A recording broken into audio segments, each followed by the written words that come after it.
ఆ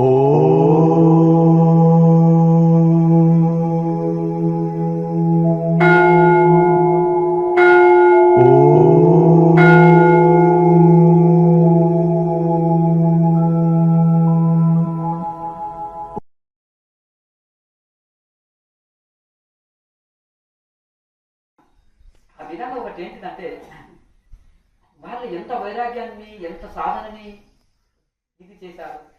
విచారణ, ధ్యానము, వైరాగ్యం ఇవన్నీ ఉండాలండి, తప్పకుండా ఉండాలి. వైరాగ్యం అంటే అన్ని వదిలిపెట్టుకోవడం కాదు, బహిర్త్యాగము కాకుండా అంతర్త్యాగం కలిగి ఉండాలి అంటున్నాను. ఇది నాకు ఏమీ లేవని అన్నిట్లలో ఉండి నీది కానప్పుడు మరి నీకు ఎందుకు లాభ నష్టాలు నీకు లేవు. పని పర్ఫెక్ట్ చేయి, హార్డ్ వర్క్ చేయి, పర్ఫెక్ట్ చేయి. లాభం రాని, నష్టం రాని, సుఖం రాని, దుఃఖం రాని దాన్ని పట్టించుకో.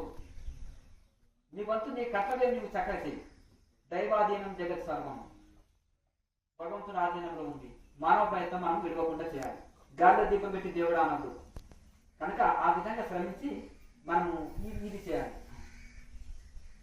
నేను కర్తను అనుకోకూడదు. అట్లా వైరాగ్యం కలిగించి వైరాగ్యం కలిగి ఉండి సంసారంలో ఉండి బాధ్యతలు నెరవేరుస్తూ సాధనలో ముందుకెళ్ళాలి. భగవద్గీత చెప్పింది ఇదే, వశిష్ఠ గీత చెప్పింది ఇదే, గురువులు శిష్యులకు చెప్పింది అంతా కూడా ఇటువంటి ఇదే అండి. రాముడికి సన్యాసం తీసుకొని అడవులకు వెళ్ళిపోతుంటే పర్మిషన్ ఇయ్యలే వశిష్ఠుడు. ఆయనకు వైరాగ్యం ఉంది. ఇనుము కాగింది, సమట దెబ్బతో వస్తువు అవుతుంది. అర్థమైంది కదా. అట్లాగే ఈ యొక్క ఆ పరిస్థితిలో ఆయనకి మీ పూర్వము రాజర్షులు ఎవరైతే ఉన్నారో మీ తాతలు ముత్తాతలు రఘువంశం నుంచి ఇక్షాకు నుంచి ఏ పద్ధతి వెళ్ళిండ్రో అదే పద్ధతి వెళ్ళు శ్రీరామ. నీవు సంసారం అంటే బాధ్యతలు ఒక సంఖ్యలో, సాధన ఒక సంఖ్యలో బ్యాలెన్స్ చేయాలి. త్రాసులో రెండు బ్యాలెన్స్ పెట్టాలి. అర్థమైంది కదండి. వస్తువులని ఆ వెయిట్ రెండింటిని సమానంగా బ్యాలెన్స్ చేసుకోతుండాలి ఒక త్రాసులాగా. కనుక ఇవన్నిటిలో ఉంటూ కూడా బ్రహ్మజ్ఞాని రాజ్య పరిపాలన చేసిన బంధం కాదు. జనకుడు లాంటి వాళ్ళు రాజ్య పరిపాలన చేశారు. ఇంకా గొప్ప గొప్ప వాళ్ళు ఇవే బ్రహ్మజ్ఞానికి సన్యాసిగా, అవధూతగా, రాజుగా ఎక్కడ ఉన్నా ఏ ఇబ్బంది ఉండదు. నెయ్యి అయినాక పాలలో కలవదు. కనుక ఈ పూర్వం ఋషులని ఆదర్శం తీసుకొని గృహస్థాశ్రమంలో ఉండి ఇలా వెళ్ళు అని చెప్పారు. అర్జునుడు కూడా అన్ని వదిలిపెట్టి అరణ్యం పోతా, భిక్షాటన చేస్తాను, సాధువుగా మారిపోతా అంటే పర్మిషన్ ఇవ్వాలి. మళ్ళీ చివరికి ఇచ్చారు. బాధ్యతలు అయిపోయిన తర్వాత ఉత్తర గీత చెప్పాడు, ఏ కర్తవ్యం లేదు ఇంకా చెరువు. ఇప్పుడు నువ్వు చక్కగా సాధనలో నిమగ్నంగా ఉన్నావు. కనుక బాధ్యతలు నెరవేర్చుకుంటూ కూడా వైరాగ్యం కలిగి ఉండి ఇది నాదేది లేదు, శరీరం నాది కాదు, ఇవన్నీ నాదేది లేదు అని వైరాగ్యం కలిగి ఉండి అంతరైక త్యాగం, లోపల నాదేమి లేదు అని అన్నిటినీ చక్కగా కర్తవ్య కర్మల్ని చేస్తూ కూడా దేన్ని అంటున్నట్టుగా ఉండి మోసంకాయ ప్రయత్నం చేయాలి. రోజు సాధన చేయాలి. అభ్యాసం పదే పదే ప్రాక్టీస్నే అభ్యాసం అంటారు. అభ్యాసం అంటే అదే కాదు, ప్రాక్టీస్, ఎవ్రీడే ప్రాక్టీస్. రోజు ప్రాక్టీస్ చేయాలి. సాధన, విచారణ సాధన, వైరాగ్యము సాధన, ఈ రెండింటిని బ్యాలెన్స్ చేసుకుంటూ పోవాలి. అప్పుడే మనము ఋషుల అనుభూతి అందుకొనగలుగుతాం.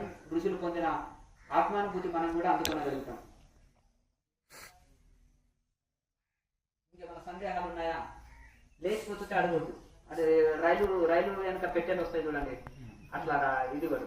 ఇంకొకటి సందేహాలకు అనేది అంతు లేదు. అవన్నీ కట్టి అక్కడ మూట పెట్టి పక్కకు పడేసి చక్కగా కూర్చోండి. అన్ని లోపలికి వెళ్ళే సందేహాలు తొలగిపోతుంటాయి. అర్థం అనేకమైనది. బ్రహ్మదేవుడు కూడా తృప్తి పెట్టలేడు ధ్యానం చేయడం అని. బ్రహ్మదేవుడు కూడా తృప్తి పెట్టలేడు. ఎందుకు? అడిగేవాడికి చెప్పేవాడు లోపు అంటారు. అర్థమైంది కదా. ఇక అది వస్తూనే ఉంటాయి. కొండంత పాండిత్యం కొద్దీ గోరంత ఆచరణ మేలు, సాధన మేలు అంటారు. సాధన చేస్తూ డీప్గా సాధన చేసినప్పుడు సందేహాలన్నీ తొలుగుతాయి.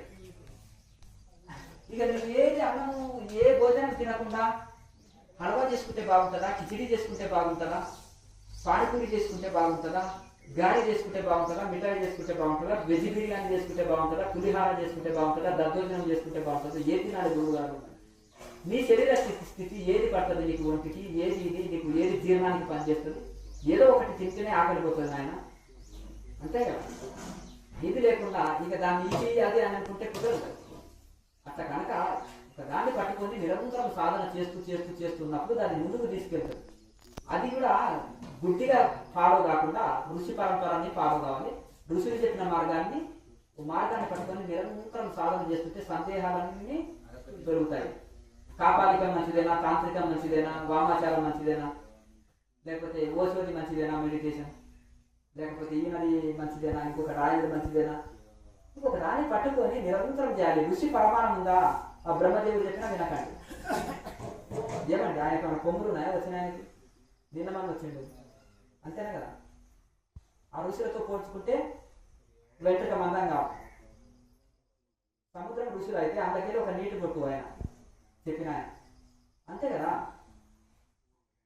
బ్రహ్మదేవుడు అసత్యం చెప్పినా పలకకు వినక అంటుంది శాస్త్రం, నా మాట కాదు శాస్త్రం. బ్రహ్మదేవుడు అసత్యం పలికినా ఆయన మాట వినకు, చిన్న బాలుడు సత్యం పలికినా అతని మాట విను, శాస్త్రం చెప్తుంది. అసత్యం ఏ గురువు ప్రచారం చేసినా, ఎవరు చెప్పినా, లేకపోతే వాళ్ళ పేరు మీద రాయొచ్చు. వ్యాసుడు రాసను మాంసం తినండి, మందు తాగండి, ధ్యానం చేయండి అన్నారు అనుకో, అంటే వ్యాసుడు ఆ మాట చెప్తారా? వ్యాస మహర్షి పేరు మీద తప్పుడు శాస్త్రం ఎవరో ఒకరు ఆయన పేరు మీద రాసి పెట్టారని అర్థం, అంతేనా కదా. మరి ఎట్లా నమ్ముతాం? అంతేనా కదా. అలాగే కనుక వివేకంతో ఆలోచన చేసి బ్రహ్మదేవుడు అసత్యం పలికినా వినకు. ఏ మాస్టర్, ధ్యానం మాస్టర్ కానీ, ఆ బ్రహ్మదేవుడు కానీ ఎవరు చెప్పేసినా వాళ్ళ మాట వినకు. సత్యంలో చిన్న పిల్లవాడు చెప్పినా విను. ఉపనిషత్తులో ఉన్నదంతా సత్యమే, ఉపనిషత్తులు చెప్పినదంతా కూడా సత్యమే. వాటిని ఫాలోగా, భగవద్గీత ఫాలోగా, పతంజలి సూత్రాలు, రామాంజనేయ సంవాదము, రామగీత, ఇవన్నీ ఫాలో కాదు. యోగోపనిషత్తులు, అన్ని దేశోపనిషత్తులు, అన్ని ఉపనిషత్తులని కానీ వేదాంతాన్ని కానీ చక్కగా దీన్ని ఫాలో కాదు తప్ప వీటిని అనవసరంగా వాటిని ఫాలో అయితే దానివల్ల ఏమి లేదు. టైం వేస్ట్, ఎనర్జీ వేస్ట్, దానివల్ల మనం డెవలప్ ఉండదు. సాధన ఆహారపు అలవాట్లలో నీళ్లు తాగి ఉంటారు, పూలు పండ్లు తిని ఉంటారు కదా, ఇవన్నీ సాధ్యమేనా? నేనేం చేసి గృహస్థుగా ఉంది ఒకటేసారి బోట్లు బిగించొద్దు. మొదలు మితాహారం నుంచి వెళ్ళాలి. మితాహారం 3 పూటలు తీసుకోబట్టి మితాహారం తీసుకో, అర్థం కదా. ఉప్పు కారం తగ్గి, ఉల్లిపాయ వెల్లిపాయ వేయకు, మసాలాలు వాడు. ప్రతి కూరలో అల్లము జీలకర్ర బాగా వేసుకొని ఆహారం చక్కగా దాన్ని తీసుకోండి. కూర కొంచెం ఎక్కువ తీసుకోండి, చప్పగా చేసుకొని. ఇట్లా ఈ విధంగా మితాహారం. బద్ధకం వస్తే ఒక ముద్ద తగ్గించాలి, నీరసం వస్తే ఒక ముద్ద పెంచాలి, శరీరాన్ని చూస్తూ పోతుండాలి. కనుక ఈ విధంగా మితాహారం తీసుకోండి. ఆటోమేటిక్గా మనకు చక్కటి ఆరోగ్యం లభిస్తుంది, సాధనకు అనుకూలమైన శరీరం తయారవుతుంది. మితాహారంలో వెళ్ళండి. గృహస్థాశ్రమంలో వాళ్ళు ఎన్నో కార్యాలు ఉంటాయి, ఎన్నో పనులు ఉంటాయి మీకు చేసేటివి కనుక మితాహారంలో వెళ్ళండి. యుక్తాహార విహారస్య అని శ్లోక ప్రకారం భగవద్గీతలో చెప్పినట్టుగా భోజనం కానీ, తిండి, నిద్ర, మెలకువ, ఇవన్నీ కూడా అన్నిట్లలో కూడా యుక్తంగా ఉండాలి, మధ్యస్థంగా ఉండాలి. అతి అనంతం. ఎక్కువ తిన్నవాడికి అవ్వదు యోగం, అసలు తినవాడికి శరీరం సహకరించదు ధ్యానానికి. అర్థం లేదు. మితంగా ఉండాలి. ఏదైనా తిండి, నిద్ర, మెలకువ, పనులు ఇవన్నీ కూడా అన్నిటిలో మితంగా ముందుకు వెళ్ళాలి. మంచిది. అందరూ మీకు కావాల్సిన వాళ్ళకి టిఫిన్ రెడీ ఉంది, భోజనాలు చేసుకొని వెళ్ళే వాళ్ళకి తెలుగు. ఇంటికి వెళ్ళి 2 పూటలు బాగా సాధన చేసుకోండి, తరించాలి. ఇంట్లో మీరు ప్రలోభాలు పెట్టవలసిన అవసరం లేదు. స్వామి మీ నుంచి ఏం ఆశించేది ఉండదు, ఏదో ఇది లేదు. మా ఆశయం ఏంటంటే ఉపనిషత్తు మార్గం, ఋషి మార్గం చూపెట్టడం అందరికీ. ఆ ఋషి మార్గంలో వెళ్ళండి, తరించండి, సమయం వృధా చేసుకోకండి అనేది మా ఆవేదన తప్ప ఋషులు ఏం చెప్పారు, ఉపనిషత్తులు ఏం చెప్పినవి. అందరూ ఋషి పేరు చెప్పుకొని తప్పు ప్రచారం చేయొచ్చు, అది నమ్మొద్దు. ఇప్పుడు పుల్లగా ఉండే బంగినపల్లి మామిడి పండు అంటే పుల్లగా ఉండదు అని ఆలోచన ఉండాలి కదా, అవునా కదా. అలాగే ఋషి చెప్పిందా అన్నప్పుడు విచారణ, ప్రాణాయామము, ధ్యానం, ఈ 3 కలిస్తే ఋషి పరంపర. ఈ 3 కలిస్తే ఉపనిషత్తులో చెప్పిన ఇవన్నీ కూడా ఋషులందరూ చెప్పారు. ఈ 3 కలిస్తే ఎక్కడన్నా నేర్చుకోవచ్చు, అది ఋషి పరంపర అని గుర్తుపెట్టుకోండి. ఋషులంతా చేశారు. వివేకానంద స్వామి చేశారు, నారాయణ స్వామి, రమణ మహర్షి, రామకృష్ణ పరమహంస, వీళ్ళంతా గొప్ప గొప్ప వాళ్ళు. దయానంద సరస్వతి, చిన్మయానంద స్వామి, శివానంద సరస్వతి, సత్యానంద సరస్వతి, ఋషులు ఎందరో గొప్ప గొప్ప మహానుభావులు అందరూ కూడా, ఒక యోగాత్మకత గురువులందరూ అందరూ కూడా చేశారు. విచారణ, ధ్యానం, యోగం, ఈ 3 కలిసి చేసే ఋషి పరంపర. ఇది శాస్త్రీయమైన పద్ధతి, ఇది ఎక్కడున్నా నేర్చుకోవచ్చు, అంతేనా కదా. ఇదే కరెక్ట్ అదే కరెక్ట్ అంటలేదు కదా. ఇది ఏ మూలనున్నా ఇది చెప్పేవాళ్ళు ఋషి పరంపరలో వాళ్ళు ఇది రైట్ చెప్తున్నారు, కరెక్ట్ చెప్తున్నారు అని అర్థం. ఇది ఎక్కడున్నా నేర్చుకోవాలి, దీన్ని ఫాలో కావచ్చు, ఆచరించవచ్చు.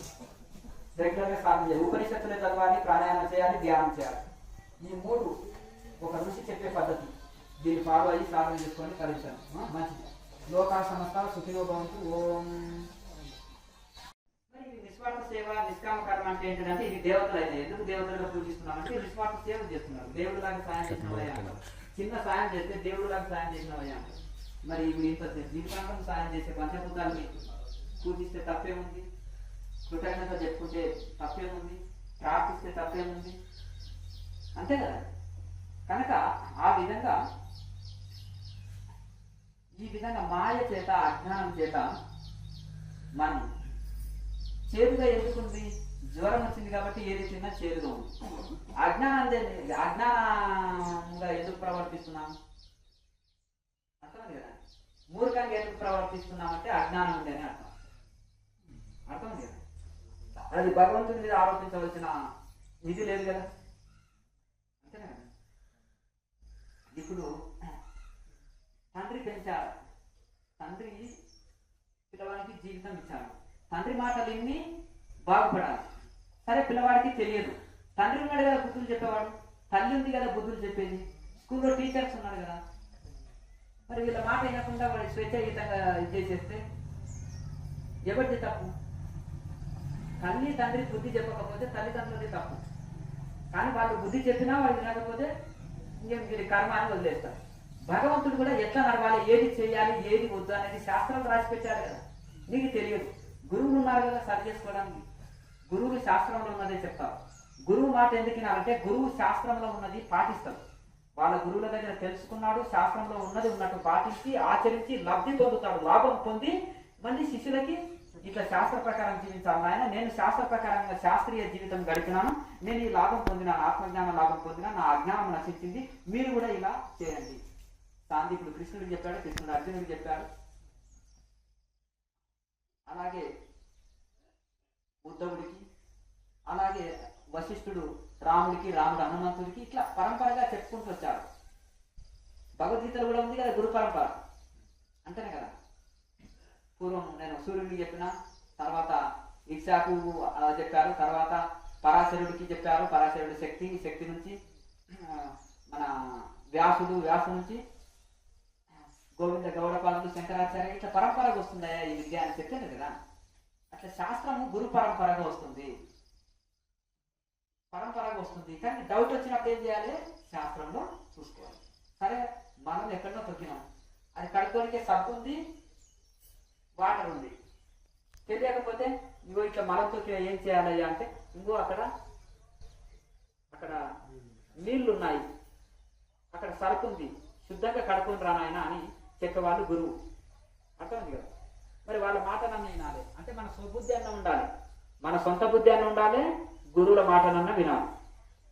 ఏది చేయాలి ఏది చేయొద్దు అనడానికి శాస్త్ర ప్రమాణం ఉంది, ఆ శాస్త్ర ప్రకారం నడుచుకోవాలి. చాలా మంది ఏది పడితే అది జరిగి శాస్త్రం అనుకోకూడదు, ఋషులు రాసిందే ప్రమాణంగా తీసుకోవాలి. అలా ఋషులు రాసింది అంటే మరి వివేకానంద స్వామి వీళ్ళంతా రాసింది కరెక్ట్ కాదా అంట. వీళ్ళు రాసింది కరెక్ట్. శాస్త్రాన్ని వక్రీకరించకుండా ఉన్నది ఉన్నట్టు యథార్థాన్ని తేలిక భాషలో చేసి రాశారు. శంకరాచార్య కానీ కొత్తగా రాయలే, సామాన్యులకు అర్థమయ్యేటట్టు వాళ్ళ అనుభవాన్ని చేర్చి రాశారు. ఇది ఉపనిషత్తులు, నేను సాధన చేసిన ఇది సత్యము, ఇందులో ఉన్నది సత్యము, ఇది స్వయం అనుభవం, ఇది పొందొచ్చు అని తేలిక చేసి అందించారు మనకు వాటిని. కానీ వీటిని తుంగలో దొక్కి దీన్ని వక్రీకరించి కొత్తగా ఏదో క్రియేటివ్ చేసిన రాస్తారు డాక్ మైండ్ బ్యాచ్, దాన్ని ఫాలో కావాలి. ఇప్పుడు నేను ఏదైనా వాక్యం చెప్పినా, ఏదైనా ఉపన్యాసం చెప్పినా, ఏదైనా ప్రశ్న జవాబులు చెప్పినా, ఏదైనా ఒక పుస్తకం రాసినా ఋషుల ఆశయాన్ని తుంగలో దొక్కకుండా ఋషుల ఆశయాన్ని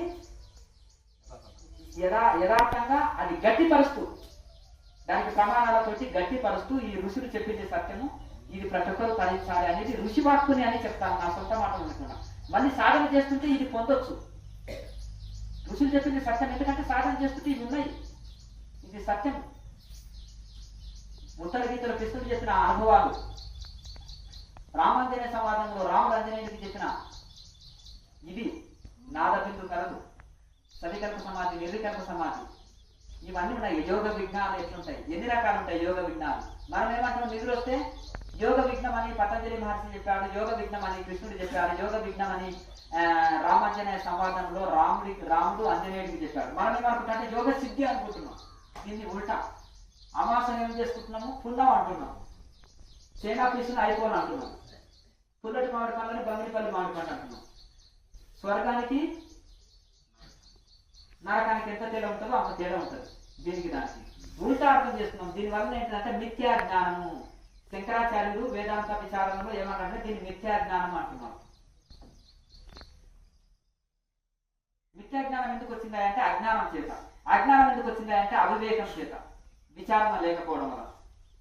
గుడ్డిగా ఆయన ఏది చేసిండో ఈయన అదే చేయబోతాడు, కానీ నేను ఎందుకు చేయాలి ఆ పని అని ఆలోచన చేయడు.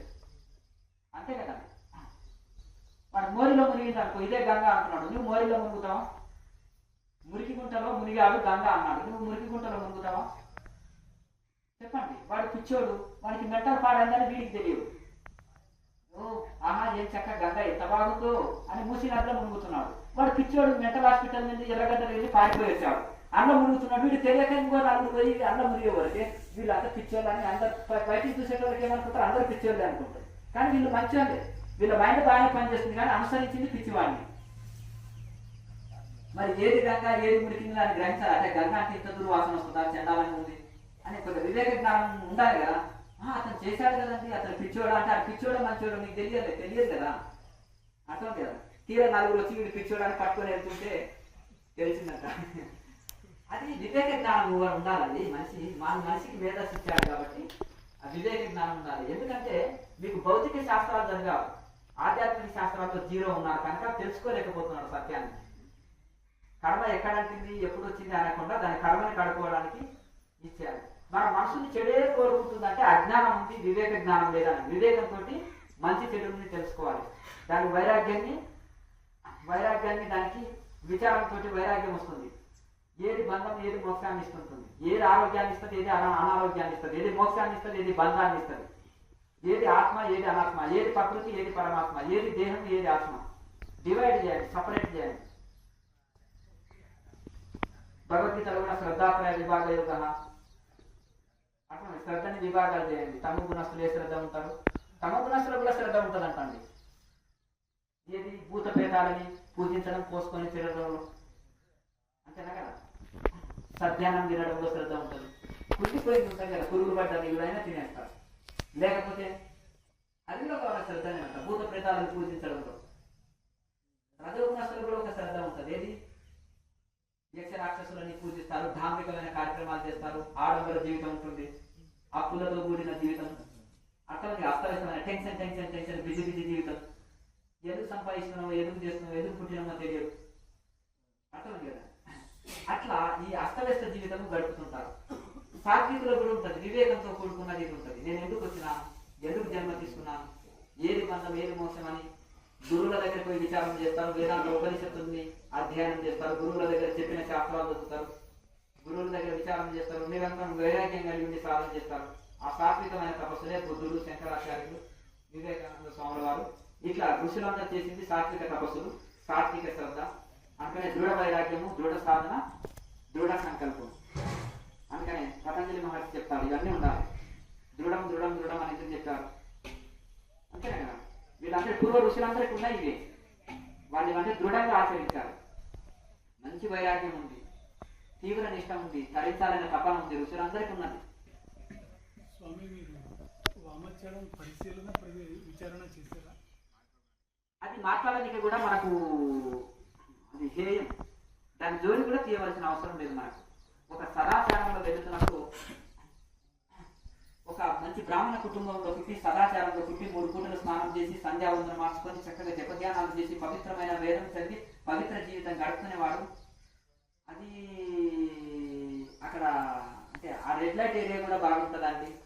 ఇక్కడ ఈ మాంసం తిని ఆ సిటీ కూడా ఓల్డ్ సిటీలో అంత మాంసం తింటారు కదా, ఆవులను కోసుకొని తింటారు. అది కూడా మంచి వాళ్ళైనా వాళ్ళు, లేకపోతే అది కూడా మంచిదేనే కదా. అది కూడా ఆత్మస్వరూపమే కదండి. వాళ్ళలో కూడా భగవంతుడు ఉన్నాడు కదా, మనకు భేద బుద్ధి లేని కానీ అన్నట్టు ఉంటుంది. అర్థం కదా. ఇవన్నీ మంచివి అయితే శంకరాచార్య అయ్యేందుకు భేద బుద్ధితోటి ఖండించాడా చెప్పండి. ఆయనకు జ్ఞానం లేక ఖండించాడు. శంకరాచార్య బ్రహ్మజ్ఞానం అండి, ఆయనకు భేదభావం లేదు, కానీ తప్పు మార్గంలో వెళ్తున్నారా నాయన అని అంటాడు. తండ్రికి కోపం, పిల్లవాడిని 2 లాగి లెంపకాయలు కొట్టాడంట. ఎందుకు? మట్టి తింటున్నాడు. అర్థం కదా, చెప్తే ఇంటలేదు. మట్టి తింటున్నప్పుడు వాడి ఆరోగ్యం చెడితే ఎవరికి నష్టం? సమాజం చెడిస్తే, సమాజం చెడిపోతే కష్టం కదండి. దాని సన్మార్గంలో ఆయన ఒక గురుస్థానంలో ఉన్నాడు కాబట్టి సరి చేయడానికి వచ్చిండు. అర్థమైంది కదా. అలాగే మట్టి తింటున్నాడు పిల్లవాడు, మట్టి తెలియదు కదా వాడికి. బుద్ధులు చెప్తాం, ఇది నాయన మంచిది కాదు, ఇది చెప్పిస్తాం, నిన్నప్పటే 2 సప్పరిస్తాడు. అర్థమైంది కదా. ఇది పరిస్థితి. ఇవన్నీ ఎందుకు ఖండించారంటే ఇది అపాయంతో కూడుకున్నవి.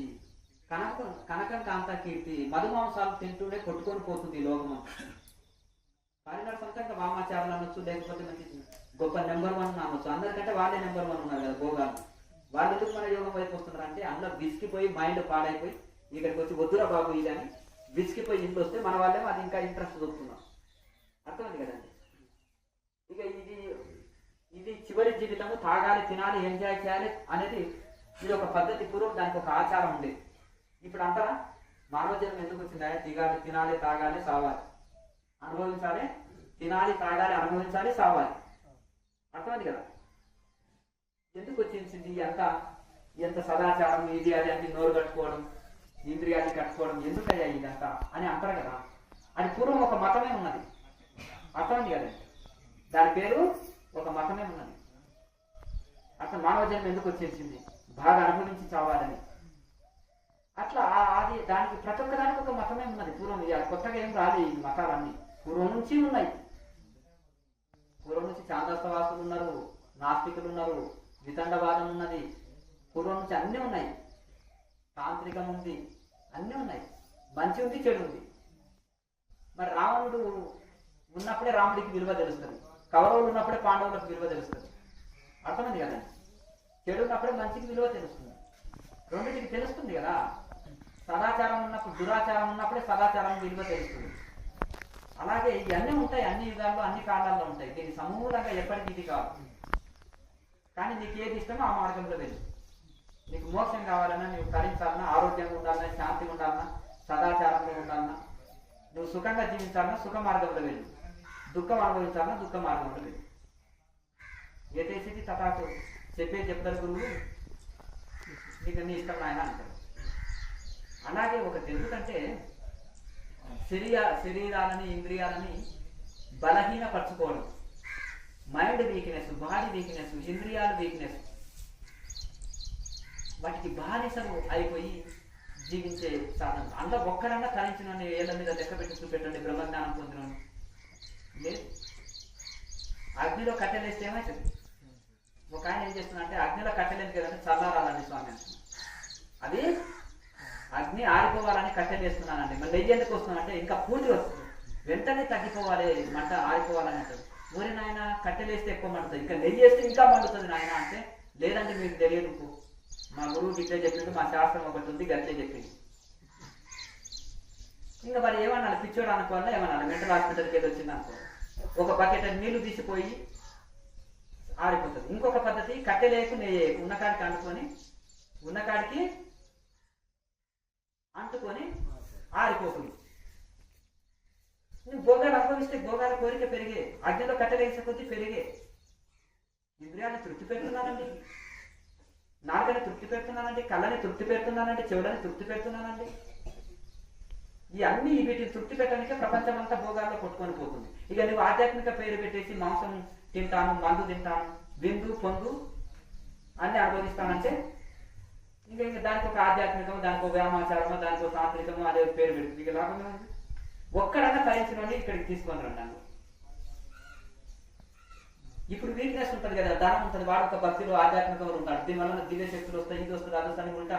ఆఫ్ మైండ్ పుస్తకాలు చదివే వరకు ఏం చేసేస్తారంటే ఆటోమేటిక్గా ఈ డబ్బులు నోడేస్తే వాడికి మస్తు ఖర్చు పెడతాడు. దీనికోసం ఎంత అయినా ఖర్చు పెడతాడు.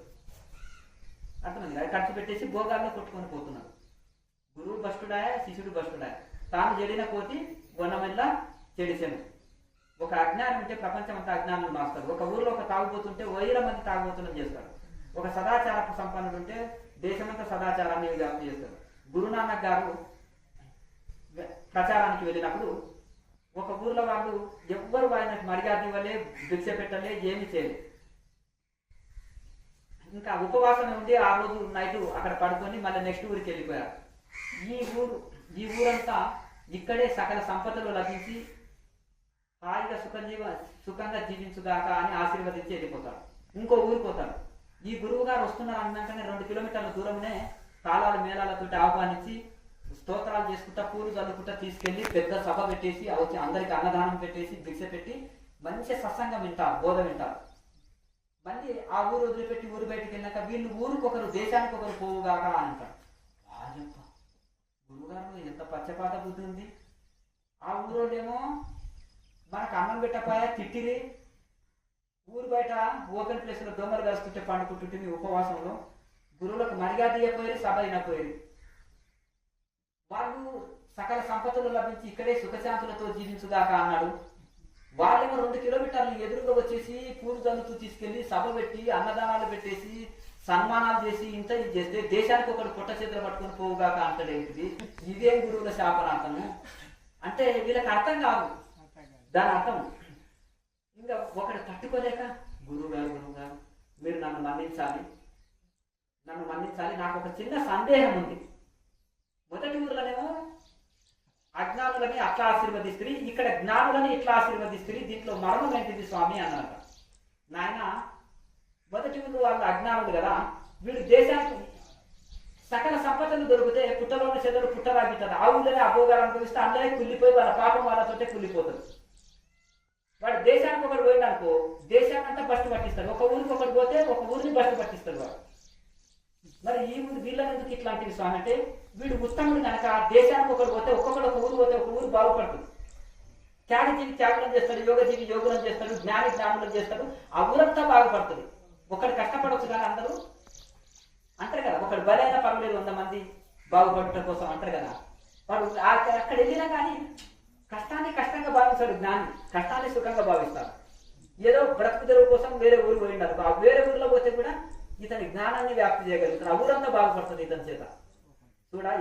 చూడండి ఎంత దూరదృష్టితోటి గురువులు, దానిలోనే అర్థం కాదు. మరి ఇంత విశాల భావం ఉంటుంది గురువులది.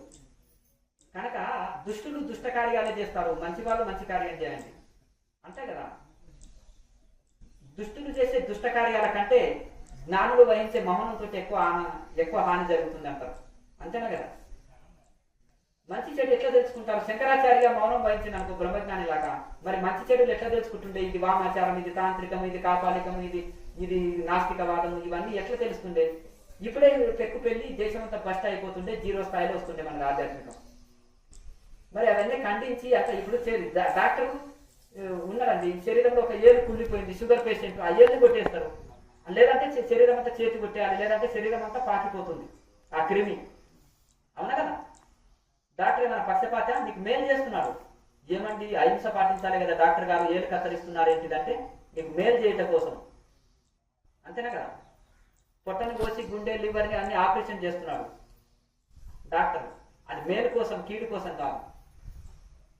గురువు అనేవాడు ఒక డాక్టర్, పెద్ద రోగం ఉంటే మంచి మెడిసిన్ ఇస్తాడు, పథ్యం ఉండాలంటాడు, ఆపరేషన్ చేసి అందులో ఉండేది చెడుని తీసి పడేస్తాడు, నేను బాగుపడటం కోసమే. అది చేయకపోతే కుదరదు కదా. అలాగే ఇప్పుడు వ్యవసాయంలో పంట మంచిగా వేయాలంటే కలుపు మొక్కల్ని తీసేయాలి, కలుపు మొక్కల్ని తీసేస్తేనే పంట చక్కగా పెరుగుతుంది. కలుపు మొక్కలు పెరిగినాకో పంట కాని. కనుక మంచి చెడుల్ని తెలుసుకోండి, కలుపు మొక్కలు తీస్తేనే పంట పెరుగుతుంది, మీలో దుర్గుణాలు తీస్తేనే సాధనలో ముందుకు వెళ్తావు. అర్థమైంది. అన్ని మతాలు ఉన్నాయి, ఇప్పటికి కూడా ఉన్నాయి, అక్కడక్కడ మళ్ళా వస్తుంటాయి. కానీ ఒక మంచి సన్మార్గంలోనే మనం వెళ్ళాలి, లేకపోతే జీవితము అధోగతి పాలవుతుంది. మధుమాంసం తిని భోగాలు అనుభవిస్తేనే ఆధ్యాత్మికం అంటే ఎట్లా? ఆధ్యాత్మికం విఘ్నము, ఆధ్యాత్మికానికి అది అవరోధము, అది హింస. యమనియమాల్లో మొదటిదే హింస, అంతే కదా. ఆధ్యాత్మిక సాధనకు అడ్డంకు అని ఉంటుంది. దేశమంతా భోగాలనే కొట్టుకొని పోతుంది కదా, అవునా కదా. కనుక దీన్ని విచారణ చేసి తొలగించుకోవాలి. శాస్త్రం ఏం చెప్పింది, గురువులు ఏం చెప్పిండ్రు, అది మంచిదైతే మరి ఒప్పుకోవాలి కదా. గురువులు శాస్త్రాలు చెప్పాలి కదా. ఉపనిషత్తులు ఎక్కడన్నా ఈ పద్ధతులు చెప్పబడ్డాయా? 72 గీతల్లో ఎక్కడైనా చెప్పబడ్డాయా? పతంజలి మహర్షి మనకి వస్తున్నాడా? ఇంకెవరన్నా ఋషులు చాలా గ్రంథాలు రాశారు, ఎన్నో వేదాంత గ్రంథాలు ఉన్నాయి, అంటే ఎక్కడైనా వస్తున్నారా చెప్పండి. భోగింతుడు ఒక భోగ గ్రంథం రాసి పెడతాడు, ఏదో 500-600 ఏళ్ల కింద రాశాడనుకో, 1000 ఏళ్ల కింద భోగి ఉన్నాడు అనుకో, ఆ భోగి ఆ గ్రంథం రాసేస్తాడు. దాన్ని నువ్వు ఎందుకు ప్రమాణం తీసుకుంటావు? అర్థమైంది కదా? తీసుకోవాల్సిన అవసరం లేదు కదా. నీకు మోక్షం కావాలంటే మోక్షం గ్రంథాలు చదువు, భోగం కావాలంటే భోగం గ్రంథాలు చదువు.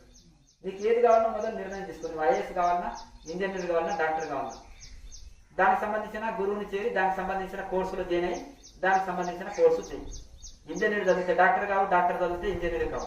నీకు ఏది కావాలన్నా మొదలే డిసైడ్ చేసుకో, సంకల్పం పెట్టుకొని దానికి సంబంధించిన గురువు దగ్గరికి వెళ్ళి ఆ ట్రైనింగ్ తీసుకో, ఆ శిక్షణ పొంది అది అవుతావు.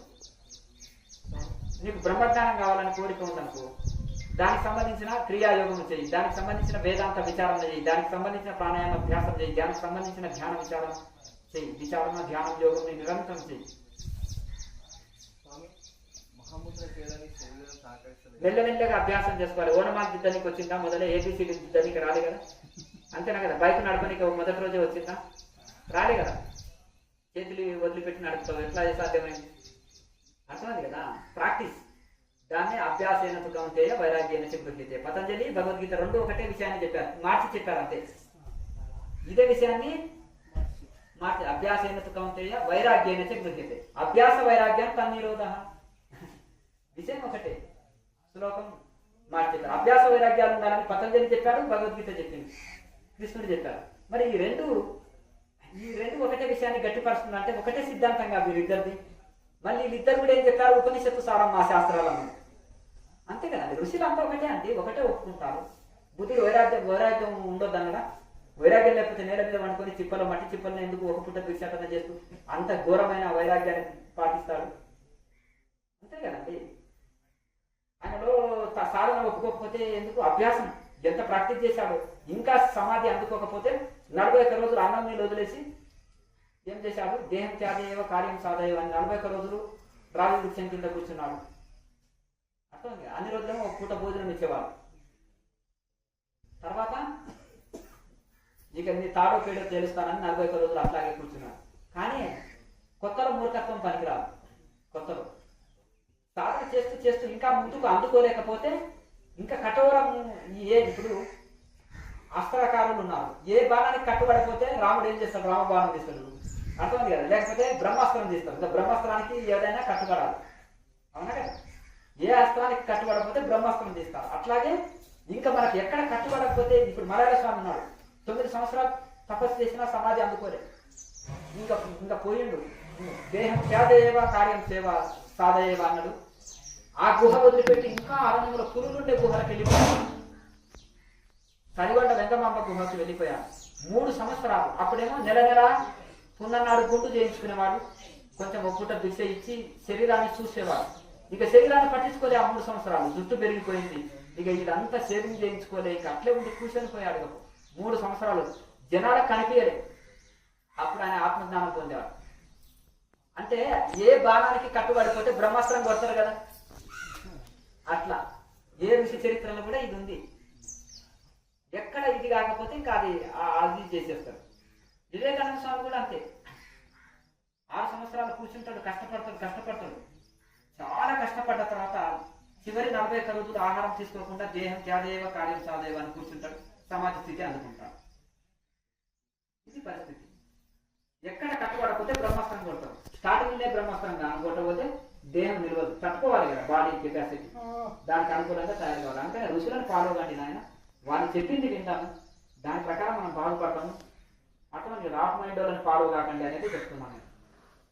అర్థం ఎవరన్నా వాళ్ళకంటే గొప్ప వాళ్ళు ఉంటే చెప్పండి, చూద్దాం. ఏదైనా కొత్త టెక్నిక్లు అనుకుంటే మనం కూడా దాన్ని అందరికి చెప్తాం. అది సాధ్యం కాదు కదా, వైరాగ్యం ఉండాలి. రమణ మహర్షికి ఎంత వైరాగ్యం, కౌపినంగా కట్టుకొని గుహన్నే కూర్చొని ఎంత కఠోర దీక్ష. కొన్ని రోజులు ఆహారమే తీసుకోలేదు. మౌన స్వామి, బ్రాహ్మణ స్వామి, నిరాహార యోగి, రకరకాల పేర్లు, కౌపినం స్వామి, రకరకాల పేర్లతోటి పిలువబడు. అంతేనా కదా? ఎందుకు తినకపోతే ఏం పదార్థాలు పెట్టినా తినకపోతే నిరాహారి అన్నారు. కౌపినం కట్టుకుంటే కౌపిన స్వామి, బ్రాహ్మణుడు కాబట్టి బ్రాహ్మణ స్వామి, మౌనం ఉన్నాడు కాబట్టి మౌన స్వామి, రకరకాల పేర్లతోటి పిలిచారు ఆయన. ఆ మూలాన్ని ఆత్మ చైతన్యాన్ని నేను ధ్యానిస్తున్నాను అని చెప్పడం జరిగింది.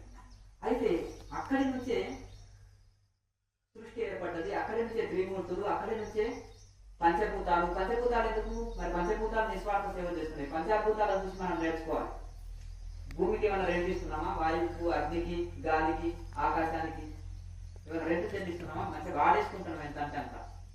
ఉపనిషత్తుల్లో వాళ్ళు చదివింది, అలాగే వాళ్ళు తపస్సు చేస్తే వచ్చే స్వయం అనుభవం 3 కలిసినాయి. ఈ విధంగా వెళ్ళాలి. కాశీ వెళ్ళొచ్చిన ఆయన గురువు, గూగుల్ మ్యాప్ అనేది శాస్త్రం. మనం సాధన చేస్తుంటే వచ్చేదంటే మనం పోతుంటే స్టేజెస్ వస్తాయి కదా, అది స్వయం అనుభవం. ఈ 3 కుదరాలి. లేదంటే గూగుల్ మ్యాప్ అన్న చూసుకో, శాస్త్రాన్ని ఉన్నది. శాస్త్రం అంటే నిన్నమన్నట్టు కాదు, ఉపనిషత్తులు.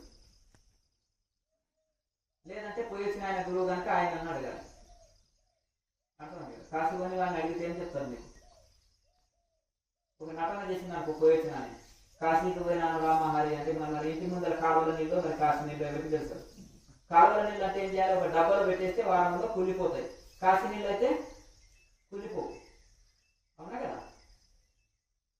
లేకపోతే మన ఇంటి ముందర గుంటలో నీళ్ళు తెచ్చేసిన కాశీ నీళ్ళు అంటే మీరు నమ్మేస్తారు, అర్థమైంది కదా. అలా దాన్ని అది పోయి వచ్చిన వాళ్ళని తెలుసుకోవాలి, గూగుల్ మ్యాప్ అన్న చూసుకోవాలి, అలాగే ఇది ఉండాలి.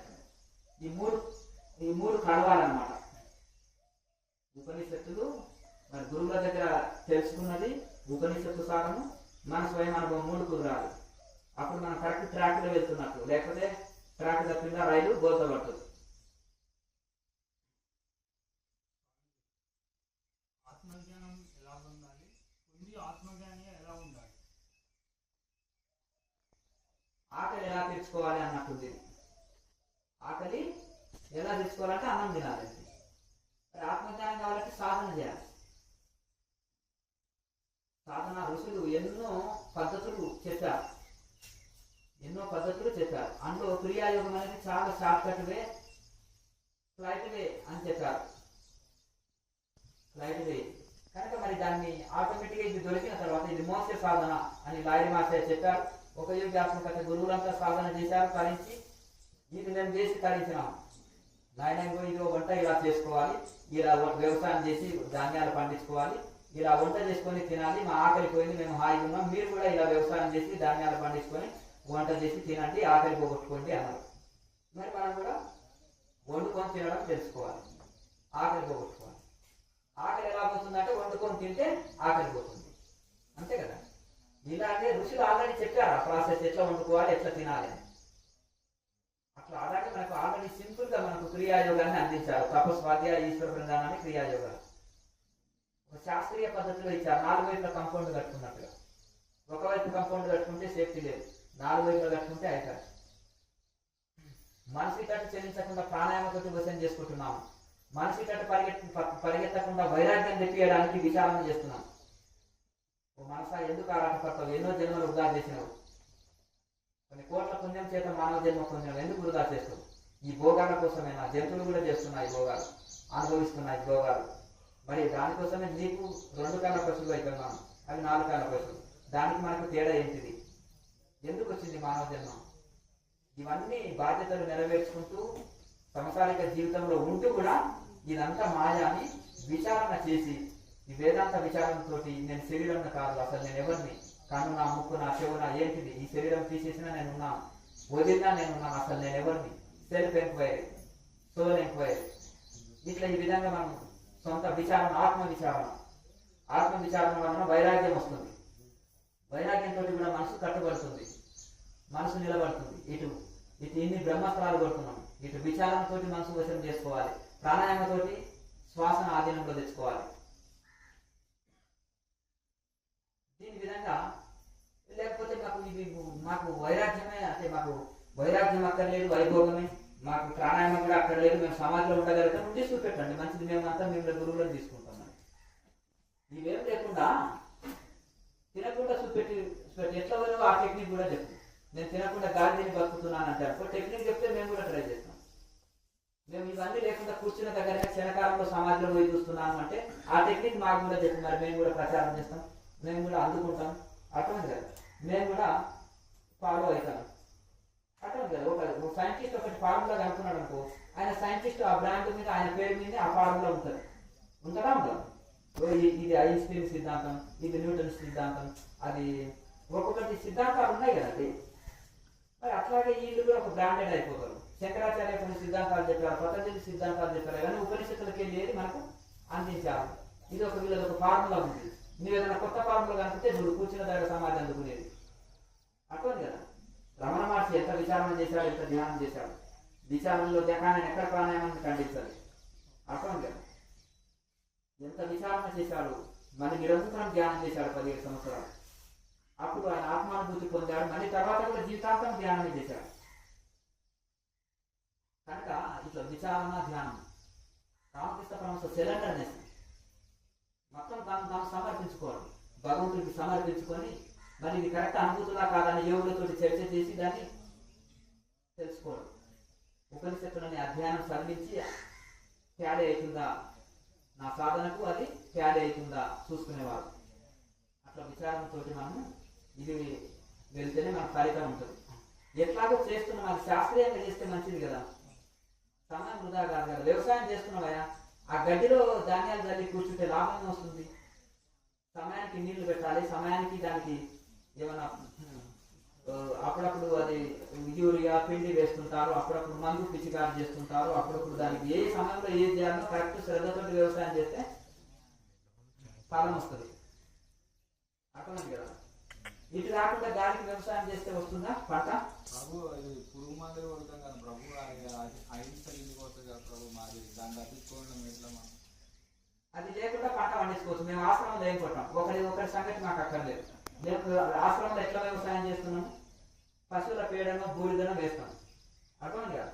సహజంగా పండే కూరగాయలని ఇక్కడ పండించుకుంటాం. అర్థమైంది కదా. ఇంకా వేరే ఎవరు ఎట్లా చేస్తారని మాకు అనవసరం. చేసి పండించుకోవాలి. ఏముంది, నీకు ఎంత కావాలి, నీ జాగ్రత్త కొట్టకు పిడికలు అన్నం అయితే సరిపోయి. పాత పద్ధతిలో బ్రతకలేదా, ఆశకు పోయి ఇంకా బాగా దిగుబడి రావాలని హైబ్రిడ్ భోజనాలను పండిస్తూ హైబ్రిడ్ చేసేస్తూ ఈ మందులు ఆ మందులు కొట్టు ఎంత శరీరాలంతా పాటు చేసుకుంటున్నారు. దిగుబడి డబ్బులే. ఇప్పుడు ఎవరన్నా మంచి ధాన్యాలు చిరుధాన్యాలు పండిస్తున్నారా, పత్తి ఎందుకు డబ్బులు బాగా వస్తాయి. ఒకసారి 10 లక్షలు వస్తాయి. దానికి ఆశపడుతున్నామే తప్ప మరి చిరుధాన్యాలు వెళ్ళి పండియండి. మంచిది కదా, ఆరోగ్యాన్ని చేరుద్దాం. రేట్లు లేవో అవి కూడా దండిగా ఉన్నాయి రేట్లు. చిరుధాన్యాలు మస్తు చాలా రేట్లు ఉన్నాయి ఇప్పుడు. అంతే కదండి. దీనికి మందులు అవసరం లేదు చిరుధాన్యాలు పండించుకోనికి.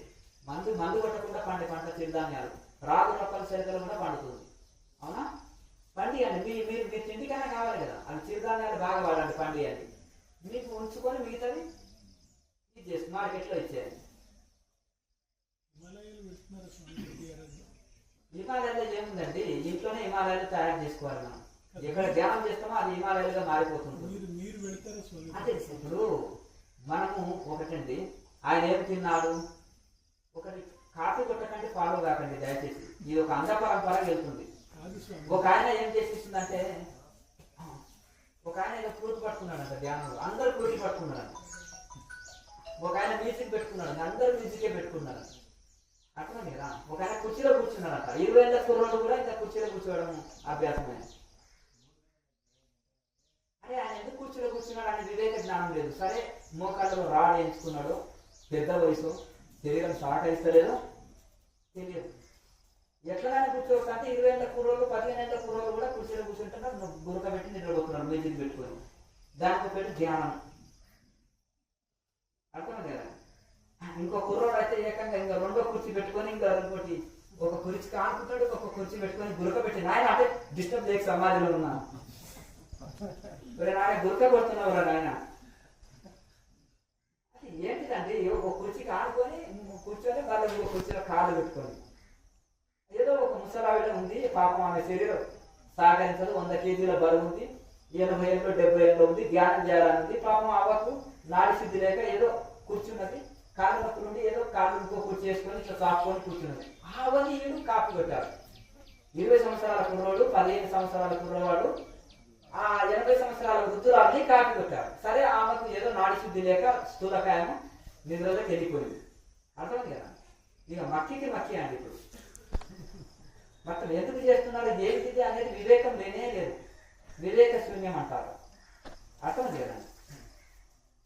ఆధ్యాత్మికములో ఆడంబరాలు ఎవరైతే చేస్తారో అది అసుర గుణము. భగవద్గీతలో కృష్ణ పరమాత్మ చెప్పారు, ఎవరైతే ధార్మిక యజ్ఞాలు, ధార్మిక ధ్యానాలు, ధార్మికమైన సభలు పెట్టి హంగామా చేసుకుంటారు, దాన్ని అసుర గుణం అన్నాడు కృష్ణ పరమాత్మ. అర్థమైంది కదా. ఋషుడు ఎట్లా సభలు నడిపేవాడు, బుద్ధుడు ఎట్లా సభలు నడిపేవాడు, శంకరాచార్య ఎట్లా సభలు నడిపేవాడు, వివేకానంద స్వామి ఎట్లా సభలు నడిపేవాడు. అందులో ఆర్భాటాలు ఉండవు, అది అసుర గుణం అంటారు. నార్మల్ పీపుల్ని, ధనవంతులని ఆకట్టుకోనికే అందులో ఆర్భాటాలు చేస్తుంటారు, ఇది అసుర గుణం. అక్కడ ఒరిజినాలిటీ ఉండదు, రియాలిటీ ఉండదు. అర్థమైంది కదండి. ఆధ్యాత్మికం అంటే ఆధ్యాత్మికంగానే ఉండాలి, భౌతిక సభలు అంటే భౌతికంగానే ఉంటాయి, అటువంటి మనం చెప్పనక్కర్లేదు. ఇక ఆధ్యాత్మికంలో వచ్చి కూడా ఇంకా ఆడంబరాల్లో బానిసలు అయిపోయి ఆడంబరాలు చేస్తున్నామంటే అది అసుర గుణం, రాక్షస గుణం. ఆడ నాలెడ్జ్, జ్ఞానం అనేది శూన్యము, జీరో స్థాయిలో ఉంది అని అర్థం. అర్థం కదా. అందుకని ఇప్పటికీ ఆడంబరాలు, ఆర్భాటాలే కోరుకుంటున్నామని అర్థం. సింహానికి సింహాసనం అవసరమా? సింహాసనం ఉంటేనే శోభిస్తుందా? అది ఏడ కూర్చుంటే అదే సింహాసనం, పెంట మీద కూర్చున్నా అదే సింహాసనం, దానికి బంగారు సింహాసనం అయినక్కర్లేదు. ఒక ఋషి కూడా పెంట మీద కూర్చున్నా తన ఋషిత్వం ఎక్కడ కోల్పోడు. తనకు పెద్ద మఠాలు అక్కర్లేదు, 2 హెలికాప్టర్లు అక్కర్లేదు. ఇప్పుడు ఒక పెద్ద మఠాధిపతి ఉన్నాడు, అది వదిలిపెట్టి చెట్టు కింద కూర్చుంటే పిచ్చి కుక్కలు కూడా మందలివో. అదే ఒక ఋషి ఉన్నాడు, ఆ ఋషి పేరు మీద టకాటక మఠాలు కట్టేశారు. ఆయన వదిలిపెట్టేసి ఈ గోల నాకెందుకురా నాయన అని కవిపీరం కట్టుకుని మళ్ళీ చెట్టు కిందకి పోతే బెల్లం ఉన్న దగ్గర చీమలు మళ్ళీ పరిగెత్తుతూనే ఉంటాయి చీమలు. ఎందుకు? ఆ ఋషిత్వం ఉంది అక్కడ. ఇక్కడనేమో గోడలు చూసి, ధనం చూసి విలువ ఇస్తున్నాం, అక్కడ ఋషిత్వానికి విలువ ఇస్తున్నాం. అర్థం కదా. ఒక ఋషి పేరు మీద కక్కన అన్ని కట్టారనుకో, ఆయన నచ్చగా వెళ్ళిపోయారనుకో, మరి చెట్టు కింద మళ్ళీ నన్ను కూర్చున్నా మళ్ళీ అందరూ పరిగెత్తుతారు ఆయన కానీ. అర్థం కదా. ఈయనకి ఏదైనా పీఠాధిపతికి నచ్చక వెళ్ళిపోయింది అనుకో, అసలు కుక్కలు కూడా మందలేవు. ఒక కోటీశ్వరుడు ఉన్నాడండి, ఏమన్నా సహాయం అడుగు, బీదవాడు అయిపోయారు, జీరో స్థాయికి వచ్చిండు, ఏమన్నా సహాయం అడుగుతారే అని మిగతా పలకరిస్తారా? అతను ఎవరైనా పట్టించుకుంటారా? మళ్ళీ ఒక బీదవాడు కోటీశ్వరుడు అయినాక వాళ్ళని కూడా అందరూ బంధుత్వం కలుపుకుంటారు, ఫ్రెండ్షిప్ చేస్తారు. అంటే ఇక్కడ ధనం చూసి విలువ కాకుండా తపస్సు చూసి విలువ ఇస్తారు. వేమానికి ఏమి చూసి విలువ ఇచ్చారు ఆ కాలంలో? కట్టుటకు బట్టలు లేవు, పిచ్చోడి దాకా కూర్చుంటాడు, ఆ పెరిగేమన్నా అన్నారు, జుట్టు పెంచిపోయి అంటారు. ఆయన ఒకటే అంటాడు, ఇది మన మాసినాథాలతోడ మైలకోకతోడ అగ్రకులజుడు ఉన్న అట్లట్లు పిలువరాయ అంటారు. ఏమైనా ఫంక్షన్స్ పిలుస్తారా? తల మాసిపోయి, బట్టలు మాసిపోయి, చిరిగిన వస్త్రాలు తొట్టితే ఎవరైనా ఫంక్షన్స్ పిలుస్తారా చెప్పండి. ఇంకేమన్నా అందరూ అగ్రకులజుడు అంటే పెద్ద బ్రాహ్మణుడు ఉన్నా సరే దాన్ని ఏ ఫంక్షన్స్ పిలువరు, అంత ఫ్రెండ్షిప్ చేయరు. ఆయన అనుభవంతో చెప్పిన మాటలు అంతేనే కదా. ఆయనని కూడా మరి వెరివేమన్నా పిచ్చోడు అయిపోయింది అని అన్నారు. తర్వాత ఆయన వెరి పుచ్చకాలు, డైమండ్లు పండియడము, లేకపోతే ఇంకేదో ఇది చేయడం వలన కొంత యోగి వేమన్నా అన్నారు. అంతేనా? పెద్దలు అంత అనుభవంతో చెప్పింది. ధనంతో కాదు విలువ ఇవ్వాల్సింది. ఒక ఋషికి హిమాలయంలో ఋషి దేని చూసిస్తాడు విలువ? ఆయన తపస్సు చూసి, ఆయన త్యాగం చూసి, ఆయన యోగం చూసి, సిద్ధి చూసి విలువ ఇస్తాడు. కానీ ఏమన్నా ఆయనకి 2 హెలికాప్టర్లు ఉన్నాయా, లేకపోతే 1000 ఎకరాల పొలాలు ఉన్నాయా, లేకపోతే కట్టుటకు బట్టలు లేవు, ఆ గుహ కింద కూడా నీళ్లు వాడుతుంటాయి, తడి తేమతో కూడుకున్న గుహ, సరిగ్గా కూర్చొనికి కూడా వసతులు ఉండవు, తినండికి తిండి లేదు, ఏది లేదు. ఏం చూసి విలువ వస్తుంది? ఏమో అందంగా ఉన్నాడంటే దుమ్ము కొట్టిపోయిన శరీరం, జుట్టు అంతా పెరిగిపోయింది పిచ్చోడి దాకా, అంతేనా? ఏమన్నా మేకప్ వేసుకున్నాడా, మంచి కౌబాయ్ లాగా డ్రెస్సులు వేసుకున్నాడా? లేదు కదా. దేని చూసి? తపస్సు చూసి. వేదవ్యాసుని చూసే వరకు చూడండి అందరు భయపడ్డారంట. వాళ్ళ తల్లి ఆహ్వానించింది ధ్యానంలో కూర్చొని. అప్పుడు ఆ వేదవ్యాసుడు భూమిని తాగే జడలతోటి, దుమ్ము కొట్టిన శరీరంతో అక్కడికి వచ్చినప్పుడు అందరు భయపడ్డారు. చిన్నప్పుడు తల్లి పేరు మెడలో వేసుకొని వెళ్ళిపోయాడు కదా తపస్సు. ఏమైనా అర్థమైందా? బుద్ధుడు దగ్గర పెట్టింది కిరీటం కాదు, జడలు కట్టిన జుట్టు ఇట్లా చుట్టుకుంటాడు కదా. అర్థమైంది కదా. తాళ్ళలాగా ఉంటాయి కదా, ఎద్దులకు కట్టేసే తాళ్ళలాగా పెరిగిపోతాయి, అప్పుడు ఇట్లా చుట్టుకుంటాడు. అదేదో కిరీటం లాగా వీళ్ళు భ్రమిస్తారు. కిరీటం కాదురా బుద్ధుడిది. అర్థమైంది కదా. దుమ్ము కొట్టిన శరీరంతో అట్లా వాళ్ళు గడిపారు. సుఖయోగి మన అలంకారాలు చేసుకున్నారా శరీరానికి? చెప్పండి. వేదవ్యాసుల కుమారుడు ఎంత గౌరవం, ఒక ఋషి కుమారుడు అంటే మళ్ళీ ఆయన. కనుక ఆ విధంగా వాళ్ళు భర్త చనిపోయిన ఒక ముండముండు లాగా ఉండాలి సన్యాసి అంటాడు శంకరాచార్యుడు. అట్లా కదా, నిండు గుండు కొట్టుకొని తల కిందికి వేసుకొని కిందికి చూస్తే నడవాలి, నెత్తి మీద వస్త్రం కప్పుకొని ఉంటారు కదా. భర్త చనిపోయిన విధవ అంటారు కదా, బ్రాహ్మణుల్లో ఆ కాలంలో విధవ తెల్ల వస్త్రాలు ధరించి గుండు కొట్టుకొని నేలకు చూస్తూ నడిచి చక్రి భోజనం ఒక పూట తిని భాగవతం జరుగుతూ నేల మీద పడుకొని అట్లా కదా ఎవరిలో కలవకుండా ఉండే ఒక విధవలాగా సన్యాసి జీవితం ఉండాలని శంకరాచార్యులు రాసి పెట్టారు.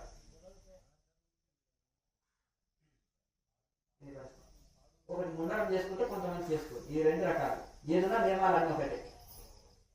అట్లా ఇది పరిస్థితి. కనుక మనం ఆ ఋషులని కొంత ఇన్స్పైర్ అవ్వాలి.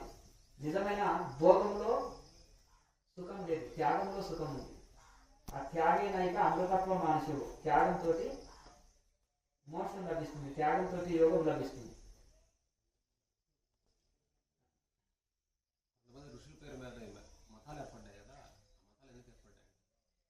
వీళ్ళు వ్యాపారం చేయడానికి, ఆ ఋషులు ఏం వ్యాపారం చేయమని చెప్పలేదు. ఒక ఋషి, ఏ ఋషి అయినా సరే అది మతం కాదు, ధర్మం. అద్వైత ధర్మం, అద్వైత మతం కాదు. ఇప్పుడు శంకరాచార్యులు ఉన్నాడు. శంకరాచార్యులు మన అద్వైతాన్ని అందరూ శైవము, వైష్ణవము, శాక్తికేయం అని తీసుకురాడుకుంటూ తలలు బదులు కొట్టుకొని ఎంతో మారణ హోమము, యుద్ధం జరుగుతుంది. అప్పుడు శంకరాచార్యులు హృదయం స్పందించింది. అప్పటికి ఆయన ఇంకా గురువుని దొరికించుకున్నాడు, తపస్సు చేశాడు, అన్ని శాస్త్రాలు శోధించాడు. వాళ్ళ గురువు అద్వైత ధర్మాన్ని స్థాపించున్న ఆయన అంటే దానికి ఏదైనా ఉందా అంటే ఆయన ఉపనిషత్తులో చూపెట్టాడు. ఇదంతా ఏకమేవ అద్వితీయ బ్రహ్మ, లేకపోతే సర్వం కల్వితం బ్రహ్మ, అలాగే సర్వం బ్రహ్మమైన జగత్తు, ఇట్లా ఈ విధంగా చెప్పాడు. అంత పరమాత్మ స్వరూపం తప్ప రెండోది లేదు, అద్వైతమే ఉంది. ద్వైతం అనేది భయం ఇస్తుంది, ద్వితీయం భయానకం, రెండోది ఉంటే భయానకం. మరి అలాగే ఉండేదంతా ఒకటే వస్తువు కనుక అది ఒకటి ఏంటంటే ఉండేదంతా అంత అద్వైతమే. మరి ఆ యొక్క అద్వైతంతో శాంతి ఉంటుంది. నువ్వు వేరు నేను వేరు అనుకుంటే చాలా సమస్యలు వస్తాయి. అంతా ఉండేదంతా ఒకటే ఉన్నాడు, నాలో అన్నీ ఉన్నాయి, అన్నిట్లో నేనున్నా అనుకుంటే ఇది జ్ఞాన లక్షణం. బ్రహ్మాండం అంతా నేనే ఉన్నాను, నాకంటే వేరుగా లేదు అన్నప్పుడు ఇంకా భేదం నశించి సుఖంగా ఉంటాం. భక్తుడు ఏమంటాడు, నా ఇష్టదైవమే ప్రతి జీవిలో ఉన్నది, నేను దేన్ని ద్వేషించదు, అంత భగవంతుని స్వరూపమే అని అనుకుంటాడు, సుఖంగా ఉంటాడు. జ్ఞానం అనుకుంటాడు, అన్నిట్లో నేనున్నా, నాలో అన్ని జీవులు ఉన్నాయి, ప్రతి జీవిలో నా ఆత్మస్వరూపమే ఉంది కదా అనుకొని ఆయన ఎంతో బ్రహ్మానందంలో వదలాడుతుంటారు. కనుక ఆ యొక్క అద్వైత మతాన్ని, అద్వైత ధర్మాన్ని ఆయన ఆల్రెడీ పూర్వం ఉన్నదే ఇది ఋషుల ధర్మం అని దాన్ని అందరికీ తెలియజేస్తారు. తెలియజేసి అందరు దాన్ని పెద్ద ఎత్తున విస్తృతిగా ఇది చేస్తారు. అయితే ఏ ఋషి వచ్చినా వేద ధర్మము, వేదాంత ధర్మాన్ని ఆ ఉపనిషత్తులో ఉన్నదే స్థాపించిపోయారు తప్ప వాళ్ళు కొత్తగా నేను కనుక్కున్నాను చెప్పలేదు. అసలు సాక్షాత్ కృష్ణ పరమాత్మ వచ్చి నేను కొత్తగా కనుక్కోలే, ఇది ఉపనిషత్తు ధర్మమయ్యా. భగవద్గీత అంటే ఉపనిషత్తు సారం, బ్రహ్మ విద్య, యోగ శాస్త్రము, ఉపనిషత్తు సారం, శ్రీకృష్ణ అర్జునుల సంవాదం, ఈ భగవద్గీత అని చెప్పారు కదా. బుద్ధుడు అనేది పతంజలినే కాపీ కొట్టాడు, ఆయన కొత్తగా కనుక్కున్నదేముంది. అష్టాంగ మార్గాన్ని, అష్టాంగ యోగంని అష్టాంగ మార్గం అన్నాడు, యమనియమాల్ని పంచశీలాలు అన్నారు. దానికి ఏముంది? కొత్త మతం ఏంటంటే వేదంలో లేని ఏమన్నా, అహింస వేదంలో ఉంది. ఇక్కడ ఉండండి, ఇప్పుడు అహింస ఉంది కదండి, అహింస పాటిస్తే నీకు బ్రహ్మజ్ఞానం కలిగినట్టే. నీకు బ్రహ్మజ్ఞానం కలిగితే అహింస సంపూర్ణ అహింస ఎప్పుడు కుదురుతుందంటే నీకు బ్రహ్మజ్ఞానం కలిగితేనే సంపూర్ణ అహింస పాటిస్తావు. నువ్వు బ్రహ్మజ్ఞానం లేకపోతే సంపూర్ణ అహింస పాటించవు. అర్థమైంది కదండి.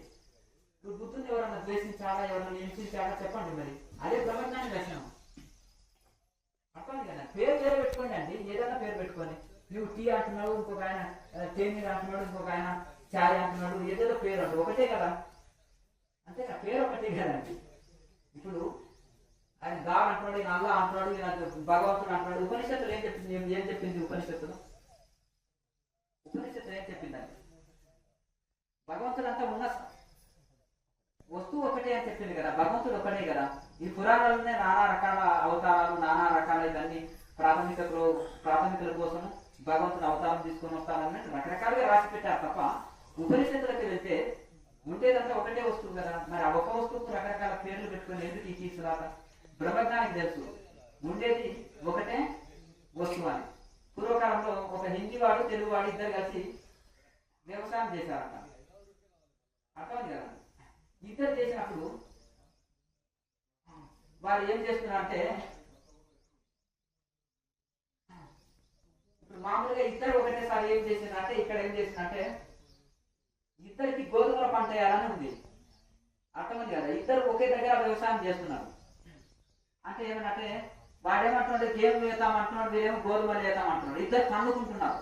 నీతోటి అనవసరంగా నేను పొద్దుకు తిరిగినాను, గోధుమలు పండిస్తే బాగుంటుండే, మంచిది అంతేనా కదా. ఇక్కడ పండియారు కదా, ఇక్కడ రేటు బాగా వస్తుంది ఇది అది అని అతను చెప్పిందట. ఇద్దరు కన్నుకొని పెద్ద మనిషి దగ్గరికి పోయిన తర్వాత గాయాలైన తర్వాత ఏంటిదయ్యా నీవేమేయాలని తెలుసుకున్నావు తీసుకురాకు, నీవేమేయాలని తీసుకున్నావు. ఇద్దరు పట్టుకుని వచ్చినట్టు చేతులు. నీవేమేయాలనుకున్నావు అంటే ఇంకో ఇవే అయ్యా అంటారు. నీవేమేయాలనుకున్నావు అని ఇంటి వాళ్ళని అడిగి తీసి చూపెట్టాడు. అదే ఇద్దరు గోధుమలు వేయాలనుకున్నారు, వాడు గోధుమలు అన్నాడు, ఇతడు గేమ్ అన్నాడు అంతే. అరే ఇద్దరు ఎందుకు కనుక్కుంటారు అంటే భాష అర్థం కాక కనుక్కున్నారు. భగవంతుని గురించి అర్థం కాకుండా వీళ్ళు కూడా ఏం చేసింటారు అంటే నీ దేవుడు వేరు నా దేవుడు వేరు అని ఉండే సత్య వస్తువు ఒకటే. అందరికీ భోజనం ఏ పేరున తెలిసినా భగవద్గీతలు కూడా నీకు ఏ రూపంలో ఆరాధించినా ఆ రూపంలో నేను మేలు చేస్తుంటాను, అంత నా స్వరూపంగా అన్నారు కదా కృష్ణ పరమాత్మ. అర్థమైంది కదా. అట్లా మనము ఈ అజ్ఞానంతో కొట్టుకొని పోయి నీ దేవుడు వేరు నా దేవుడు వేరు, నీ మతం వేరు నా మతం వేరు అనేది కొట్టుకొని పోతుంది అజ్ఞాన స్థితిలో. అర్థమైంది కదా. కనుక ఈ విధంగా మనము దాన్ని కొంచెం వివేకంతో ఆలోచన చేయాలి. కొద్దిపాటి వేదంతో ఋషులు చెప్తారండి. ఆ ఋషులు చెప్పిన దాంట్లో సత్యం ఉంటుంది, శాంతం ఉంటుంది, అహింస ఉంటుంది, సమానత్వం ఉంటుంది. భేదభావం ఉంటుందా ఎక్కడన్నా? ఏ ఋషి దగ్గర చెప్పండి. జీసస్ క్రైస్ట్ లో భేదభావం ఉందా? కన్ను తప్పు చేస్తే కన్ను తీసుకో, కాలు తప్పు చేస్తే కాలు నరికివేయి, నాలుక తప్పు చేస్తే నాలుకని కోసివేయి అన్నాడు. ఎంత పనిష్మెంట్ చెప్పాడా? ఏమైనా చెప్పాడా కదా. ఆవులు పోసి తిని మందు కొట్టి చర్చికి వెళ్ళమని చెప్పాడా జీసస్ క్రైస్ట్? చెప్పండి. ఆకల్లో ఉంది, ఆ శరీరం నింపుకొని ఏది కనిపిస్తే అది తిని అనొచ్చు ఎక్కడన్నా. అప్పుడు ఆడు తిండి తిప్పలేక అరణ్యంలో ఉన్నప్పుడు ఏదన్నా ప్రత్యామ్నాయంగా ఎప్పుడంటే చెప్తుంటే చెప్తుండొచ్చు, అంతేకాని ఇదే హింస చేయాలి కదా, మరి పాపం చేయాలి కదా. అది హింస చేస్తేనే మన భోజనం వస్తుంది, అంతే కదా. ఎక్కడ ఏ రుచి చెప్పినా ఏ ప్రవర్తన చెప్పినా ఏది చెప్పినప్పటికీ కూడా ఏది చేయలేదండి.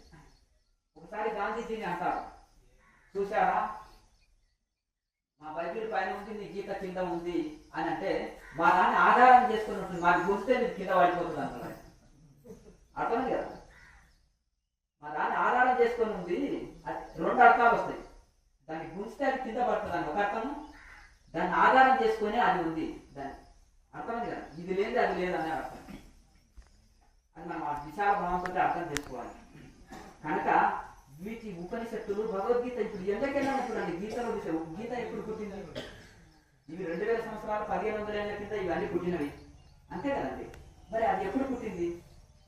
మరి దీని ఆధారం ఇప్పుడు ముందర వచ్చిన గ్రంథంని తర్వాత వచ్చిన గ్రంథం కాపీ కొట్టవచ్చు. కానీ ఈ అజ్ఞానులు ఏం చేస్తున్నారంటే మొన్న వచ్చిన గ్రంథము మా దాంట్లో దీంట్లో కాపీ ఉంది అంటున్నారు.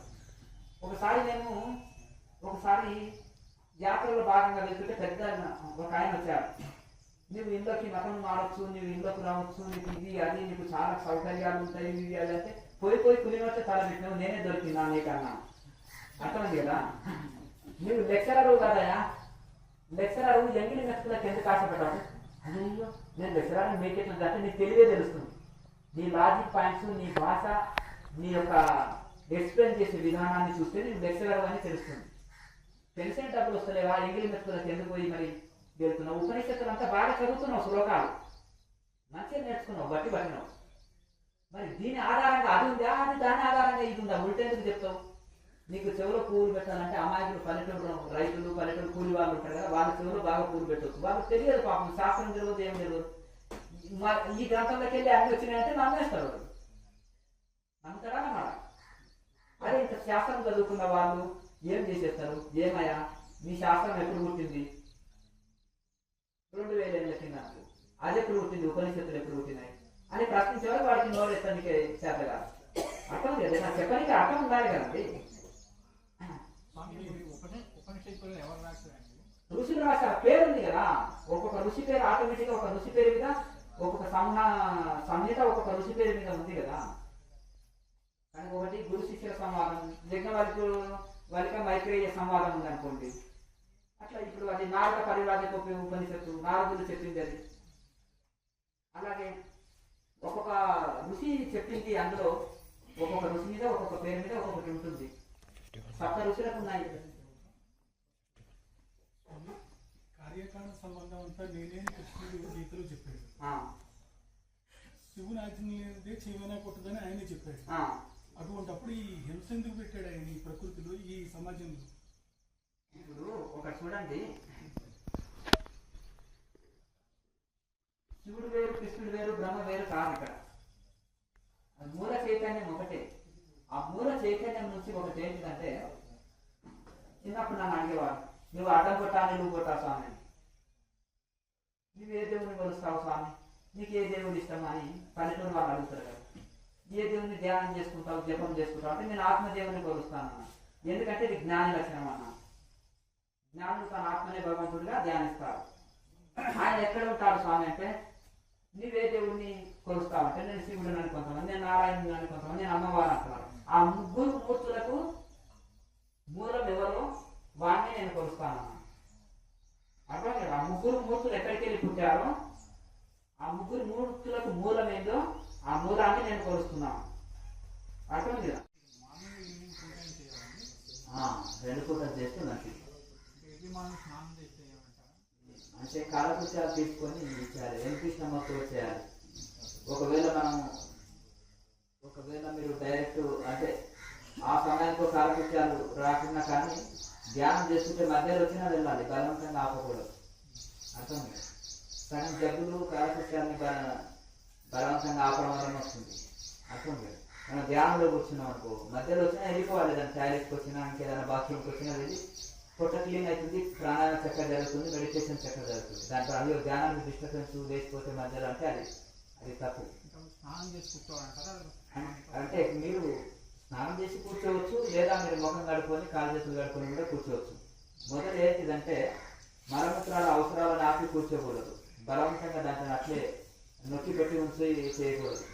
ఒకసారి వెళ్ళేస్తే మళ్ళీ లేవలసిన అవసరం ఉండదు. కాలకృత్యాలు తీర్చుకొని కూర్చుంటే బెస్ట్. ఒకవేళ రాకుండా మధ్యలో వచ్చినా పోయి ఒకసారి వెళ్ళేస్తే ఇంకా అయిపోయాయి. ఎంతసేపు కానీ సాధారణంగా కూర్చోవచ్చు.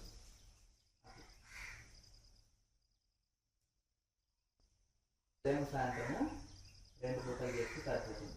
ఎంత మెల్లిమెల్లగా పెంచుకోండి సాధనని, వీళ్ళని బట్టి ఎంత సహకరిస్తే అంత చేయండి. మెల్లిమెల్లగా సాధనని పెంచుకుంటే చాలా ఉంటుంది. స్వామి, ఎక్కువ సాధన చేస్తే మంచిదే, ఎక్కువ సేపు చేస్తే మంచిదే?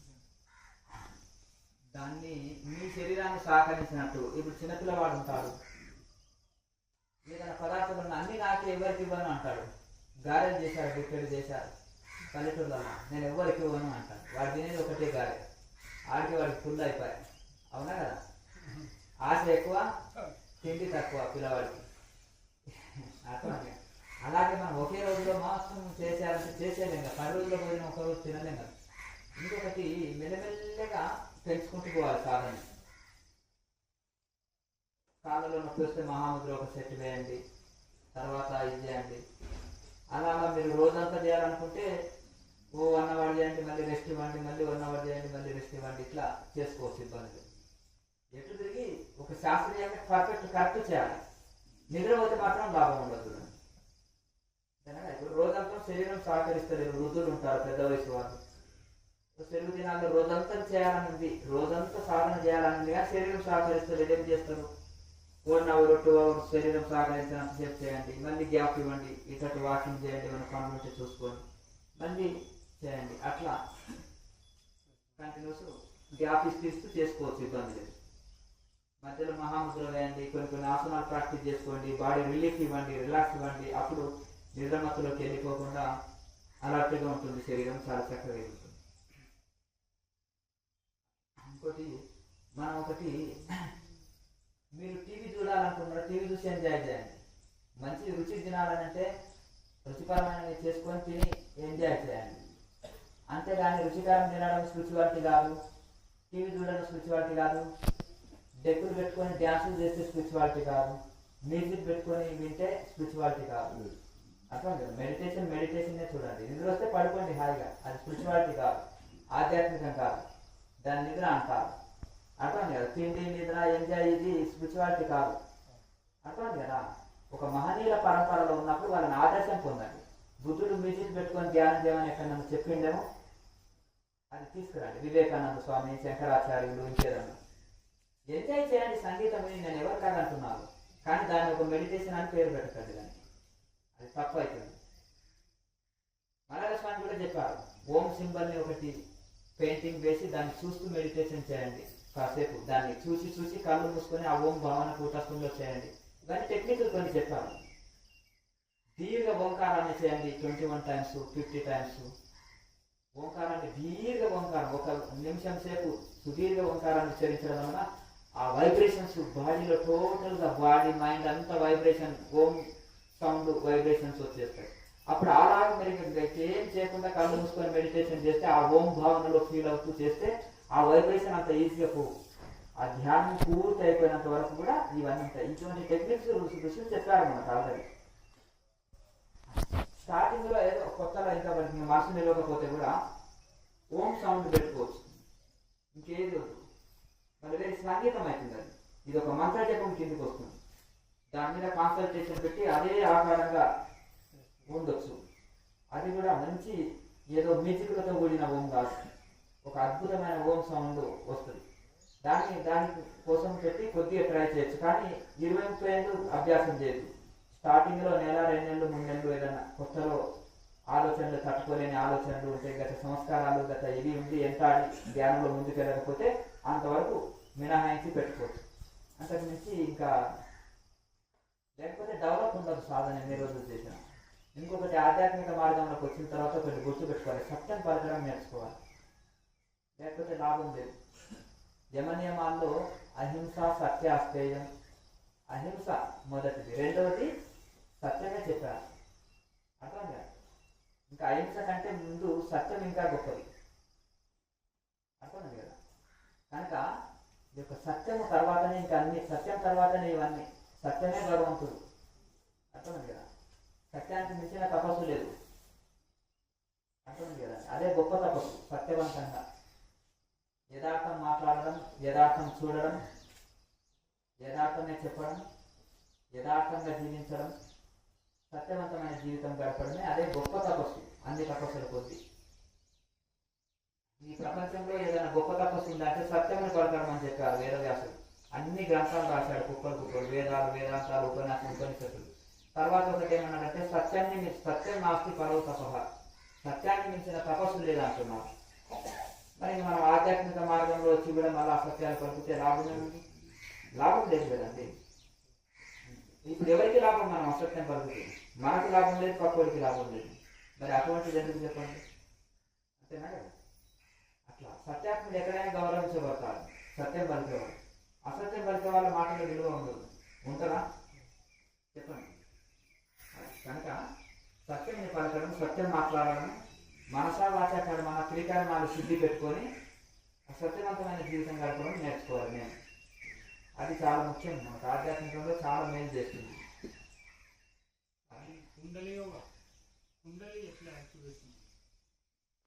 దీన్ని క్రియాయోగం అన్నా కుండలిని యోగం అన్నా ఒకటి, సపరేట్గా ఒకరు రకరకాల పేర్లు పెడుతుంటారు ఈ యోగానికి. అర్థమైంది కదా. ఇది ఎప్పుడైతే ప్రాణాయామం ద్వారానే కుండలిని యాక్టివేట్ అవుతుంది. ప్రాణాయామ ముద్రలు అనేది చాలా ఇంపార్టెంట్ కుండలిని యాక్టివేట్ కావడానికి. అటయోగంలో కొన్ని కఠిన పద్ధతులు ఉంటాయి, అవి కొన్ని సరిగా చేయకపోతే సైడ్ ఎఫెక్ట్ ఇస్తాయి. కానీ ఇది క్రియాయోగంలో చేసే ప్రక్రియలు ఎటువంటి ఎఫెక్ట్ ఇవ్వవు. ప్రతి ఒక్కరూ అందరూ చేయదగింది ఈజీ ప్రాసెస్. మనకు కనుక్కొని ఒక ప్రాసెస్ ఈజీగా అనిపించాలి. ఈ మహాముద్ర పర్ఫెక్ట్ వేయండి, ప్రాణాయామంలో పర్ఫెక్ట్ సాధించండి. మహాముద్రని మీరు పర్ఫెక్ట్గా అందులో కుంభకం కరెక్ట్ చేయగలిగితే, 1 నిమిషం 2 నిమిషాలు శ్వాసను బంధించగలిగితే కుండలిని ఎందుకు యాక్టివేట్ కాదు? జ్యోతి ముద్రలో కరెక్ట్గా మీరు ఒక నిమిషం శ్వాసని ఆపగలిగితే ఎందుకు జ్యోతి దర్శనం జరగదు? ప్రాక్టికల్ సైన్స్ అండి ఇది. ఊరికి ఏదో పుస్తకాలు చదివి నెట్ చూసి ఇక్కడ అక్కడ ఉపన్యాసాన్ని చెప్పే మాటలు కాదు, ఇది ప్రాక్టికల్గా ఆచరించి చెప్పే మాటలు. ఉపనిషత్తులో ఉన్నాయి. ఇవి నేనేమి కొత్తగా కనుక్కోలేదు, మా సీనియర్స్ ఏమి కనుక్కోలేదు. ఋషులు తపస్సు చేసి రాశారు. జ్యోతిముద్ర లాభం ఏంటయ్యా, ఎంతసేపు జ్యోతిలో కుంభకం చేయాలి, ఉపనిషత్తులు తీసుకురండి, యోగోపనిషత్తులో పరిశోధన చేసి తర్వాత మాట్లాడాలి. నిన్న ఒక బాబు ఇలా కూర్చున్నాడు. అక్కడ ఏదో ఒక ఆయన నెత్తిన చేతి పెట్టి కుండల్ని యాక్టివేట్ చేస్తాను, ₹1,00,000 గట్రా అంటున్నాడు. ఆయన నాది పతంజలి యోగమే అంటున్నాడు. ఇంకొక ఆయన ఈయన పతంజలి అంటున్నాడు. అంటే పతంజలి యోగం అనేటువంటి అట్లా చేయరు, అర్థం కదా. ఈడ ఆ పుస్తకాలు చదివిన నాలెడ్జ్ తోటి మాట్లాడుతుంటారు, అర్థం కదా. ఇప్పుడు ఏదైతే ఉంటుందో ప్రాణాయామము, ధ్యానము, విచారణ, ప్రాణాయామము, విచారణ, ధ్యానము మూడు కలిపి చేస్తే ఋషి మార్గం అంటారు. దీన్ని ఏంటిది? ఋషి మార్గం. ప్రపంచ చరిత్రలో ఉండే ఋషులందరూ ఆచరించారు. వివేకానంద స్వామి ప్రాణాయామం గురించి ఎంత బాగా చెప్పాడు, ధ్యానం గురించి ఎంత బాగా చెప్పాడు, విచారణ గురించి మనసు ఇటట్టు పరిగెత్తుతుంటే విచారణ, వేదాంతం గురించి ఎంత చక్కగా చెప్పారు. మరి ఈ మూడు కలిపి చేశారు, చెప్పారు వాళ్ళు. కనుక తప్పకుండా ఈ మూడు ఉన్నప్పుడే మనకు అద్భుతమైన రిజల్ట్ ఉంటుంది. కనుక ఈ మూడు కలిపి చేయాలి. మీరు ఏ ఋషినైనా తీసుకోండి, హిమాలయాలో ఒక పిచ్చి వారి దాకా కనిపించి ఒక ఋషితో సత్సంగం చేయండి. ఈ మూడు గురించి అద్భుతంగా చెప్తారు. ఈ మూడు తప్పకుండా చేయాలని చెప్తారు. కనుక ఇప్పుడు మనకు తెలియదండి, మనకు తెలియని సబ్జెక్టు గురించి ఇప్పుడు మ్యాథ్స్ కావాలంటే మ్యాథ్స్ మాస్టర్తో, సోషల్ కావాలంటే సోషల్ మాస్టర్ తోటి నేర్చుకోవాలి. అంతే కదండి. పూజ దగ్గరికి పోతే ఏమిటి, పూజ నేర్పిస్తారు. యోగ గురించి తనకపోతే ఏం చేస్తారు, ఆసనాలు నేర్పిస్తారు. ధ్యానం గురించి తనకపోతే ధ్యానం చేసుకో అంటారు, అర్థం లేదు. పతంజలి మహర్షి చెప్పిన తపస్వాధ్యాయ ఈశ్వర ప్రధానాన్ని క్రియాయోగ. ప్రాణాయామము, విచారణ, ధ్యానం మూడు కలిపి చేస్తే క్రియాయోగం. కనుక ఈ విధంగా మనము ఒక శాస్త్రీయమైన పద్ధతి ఉపనిషత్తుల్లో దీనికి ఎన్నో ప్రమాణాలతోటి ఎన్నో ఋషులు ఇవన్నీ చేసినామని చెప్పారు. వశిష్ఠుడు రాముడికి చెప్పిన సాధన, రాముడు హనుమంతుడికి చెప్పిన సాధన, అలాగే కృష్ణుడు వాళ్ళ గురువుల దగ్గర నేర్చుకున్న సాధన, కృష్ణ పరమాత్మ అర్జునుడికి చెప్పిన సాధన, ఉద్ధవుడికి చెప్పిన సాధన, అలాగే ఉత్తర గీతలో కృష్ణ పరమాత్మ అర్జునుడికి చెప్పిన ఇదే. నాదము బిందు కళలు ఏంటిది, ధారణ ధ్యాన సమాధి ఏంటిది, ఎంత అద్భుతంగా చెప్పారు. ఇది అర్థం కాక ఊరికి కృష్ణుడి ఫోటోలు పెట్టుకుంటాం, కృష్ణుడి విగ్రహాలు పెట్టుకుంటాం, పతంజలి విగ్రహాలు పెట్టుకుంటాం, బాబాజీ విగ్రహాలు పెట్టుకుంటాం, బుద్ధుడి విగ్రహాలు పెట్టుకుంటాం. కానీ వాళ్ళ ఆశయాలు తుంగలు మొత్తం వాళ్ళ యోగం చేయం. మరి ఇది చీటింగా కాదు. మరి నాకు నచ్చిన కుక్కతో ఉంటా, నాకు నచ్చిన పాల చింతకాయ పచ్చడే వెళ్తాను, అర్థం కదా. ఆ ఋషులు ఆల్రెడీ చెప్పారు. వాళ్ళ సిద్ధాంతాలు ఏమీ పెట్టాం, కానీ వాళ్ళ విగ్రహాలు ₹1,00,000 పెట్టి పెద్దగా 108 అడుగులు 200 అడుగులు పెడతాం. వాళ్ళ ఆశయాలు తుంగలో దొక్కుతాం, అర్థం. వాళ్ళ ఫోటోలు పెట్టుకుని వాళ్ళ ఫోటోల మీద వ్యాపారం చేస్తున్నాం అంతే, అవునా కాదు.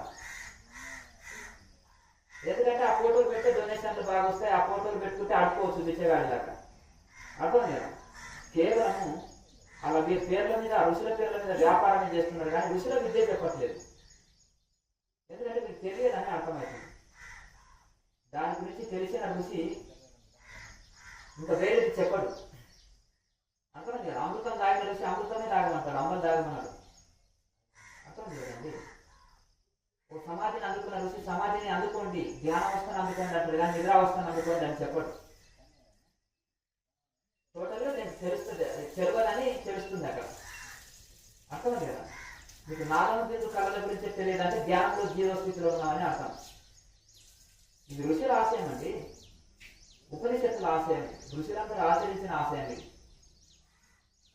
ఎందుకు చెప్పండి, నాకు ఈ ఆవేదన దేనికి, నాకు ఎందుకు ఇది మిస్గైడ్ అవుతున్నారు, రాంగ్ గైడ్ అవుతున్నారు, జీవితాన్ని వృధా చేసుకుంటున్నారు అని, అంతే తప్ప ఇంట్లో ఏమైంది చెప్పండి. అయ్యో పాపం ఏదో సాధించాలని వస్తున్నారు, గుడ్డివాడి చేతిలో పడి గుంతలో పడి కొట్టుకొని పోతున్నారే. అంటే నాకు గుడ్డివాడు నది దాటిస్తున్నాడు, వాడి బ్రిడ్జి తెలియదు, ఆ కాలువలో తీసుకొని పోయి కొట్టుకొని పోతున్నారు ఇద్దరు కలిసి, అర్థం లేదు. ఆ బ్రిడ్జి ఉన్నవాడు కరెక్ట్ ఆ బ్రిడ్జి మీద నీళ్లు మోకాళ్ళ లోతు పోతున్నా, బ్రిడ్జి కొట్టుకుపోతుంది. ఇక్కడ అక్కడ నీళ్లు పుడుతున్నాయి, ఏదో బ్రిడ్జి దాటాలో తెలియదు, అర్థం లేదు. అది ఇది పరిస్థితి ఉంది. కనుక ఆధ్యాత్మిక మార్గము ఆలోచించాలి, ఒకసారి ఆలోచించి ఋషులు ఏం చెప్పారు, భగవద్గీత ఏం చెప్పింది 6వ అధ్యాయంలో, ధ్యానం ఎట్లా చేయాలని చెప్పింది. యోగాభ్యాసం అంటే ఏంటిది, దాన్ని ఎట్లా చేయాలి 4వ అధ్యాయంలో భగవద్గీతలో చెప్పింది. నాదబిందు కళను ఎట్లా అనుభూతి చెందాలి, దాన్ని ఎట్లా మనం ఏ స్థితిలో వస్తాయనేది ఉత్తర గీత చదవండి. కృష్ణ పరమాత్మ ఉత్తర గీత చెప్పాడు, సెకండ్ భగవద్గీత తర్వాత.